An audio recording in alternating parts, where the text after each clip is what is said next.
My name is Mikahl Caci. I'm here in Las Vegas at the Minx house.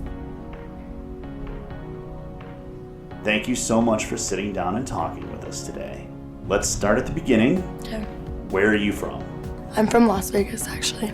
I grew up here, so it's very comforting to me because there's a lot of memories here, and it's just home to me. You mentioned to me that you grew up in a big family. What kind of influence did that have on you? I would definitely say I don't think I'd be myself if I was an only child, just because living in a big family, there's lots and lots of personality. Growing up in my household, it was always something going on. I don't know what it is. I've always been a people's person. I love to be around energetic people. Even if they're not energetic, I like to be the one that brings the energy, and then they match my energy, and I feel like it makes me happy. It makes me feel good inside when someone's happy or uplifted. I've always been happy. I've always been a happy person. Don't get me wrong, I have my days where I'm like down, but everyone's like that. You have balance. Tell me about your sister.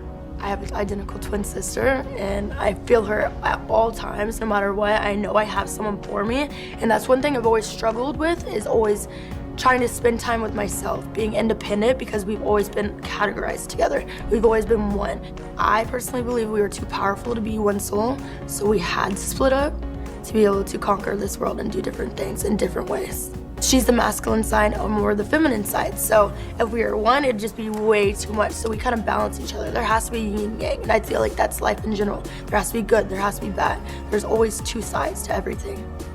So you said that in life, there has to be both good and bad. Can you speak to that a bit more? I feel like everything is meant to happen for a reason. That's just my life motto. If something bad happened, that was meant to happen for me to learn. You need ups and downs. You need that to create yourself, to create you as a person, your spirit. So does that mean then that you embrace both the positive and negative moments in life? I don't know. I feel like I don't know, since I'm a Taurus, I'm always like, I try to be like, oh, I'm numb to things, oh, I don't have feelings. Like, if anyone tries to mess with me, I'm like tough, Mr. Tough Guy. And I used to be like a sweetheart, I used to not have a backbone. My older sister used to be like, yo, you need to learn to have a backbone. People are bullying you, people are making fun of you. You need to learn to have your own backbone. And I'm like, okay, yeah, I do. I learned it by the experiences I've been through. I hold things in, and I don't let it out because I don't know what it is, but maybe it's my upbringing and the way crying was being weak. I'm a Taurus. We don't like to show vulnerability. We don't like to be weak. So I feel like at the end of the day, like when it comes to situations like that, I'm always positive, no matter what. You talked about vulnerability being hard for you. Why do you think that is? I think it's just being hurt. I hate being hurt. I think that's why I'm so positive, because I don't like people to be hurt. I don't want to see people hurt the way I feel. So I'm always trying to reflect positivity. There's been a lot of dark times with situations with our family, but I just try to accept it because I'm like, everyone has their path. Everyone has their reasons for the way they are. Some other people are really not positive. They like to drown in sorrow. They like to be stuck in this dark hole.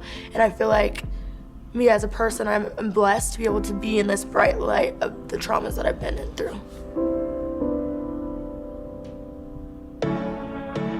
What advice would you give to people who, like you, have experienced trauma? Everyone does deserve happiness. Even if you've been through a lot of traumas, even if you've done bad things in life, you learn from your lessons. So at the end of the day, if you're drowning in sorrow, like, oh, I don't deserve this, start thinking a different way. Start waking up every morning and being like, I am loved, I am worthy. Once you start saying stuff like that, it starts to come and flow to you because you're saying those words, the energy's coming out, so it's coming right back to you. I want everyone to love everyone. I want everyone to be happy, love each other, not judge each other. I want people to know that I am still okay even if I have these feelings. I still am okay. I feel like everyone has feelings, everyone has dark traumas, everyone has their own personal problems. So it's life. So now that you've got OnlyFans as a platform, What would you say your message is? My message is to just show people to be themselves and not care. Because growing up, a lot of girls, a lot of my friends, a lot of guys, they hold things in because they feel like people are gonna judge them. And at the end of the day, you're not living for anybody else but yourself.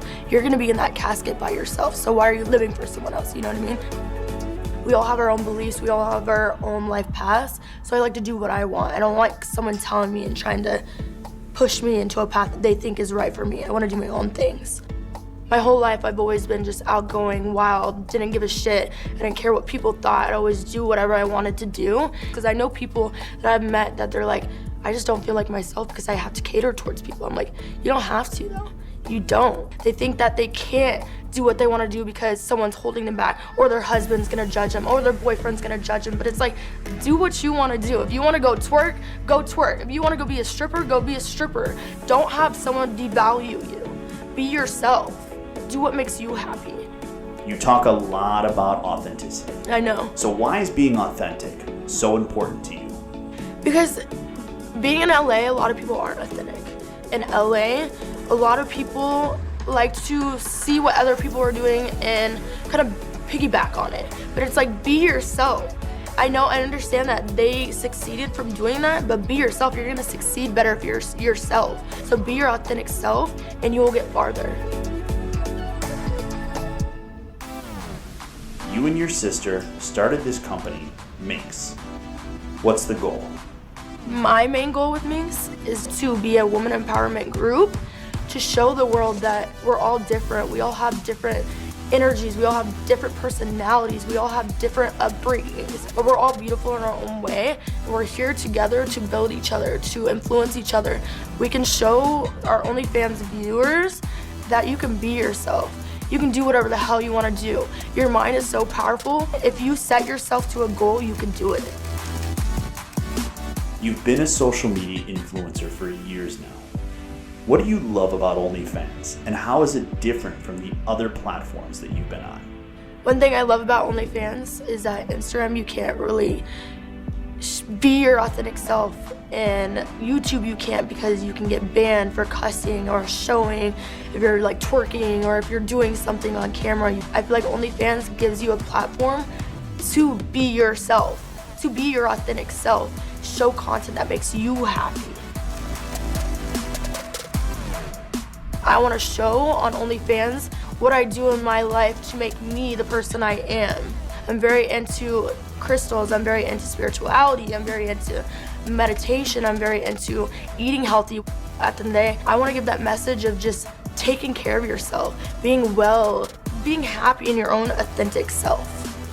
I believe you should tell your story because people seeing you being vulnerable, seeing you being happy, seeing you go through ups and downs, it does help others. And that actually wraps up our questions. Thanks.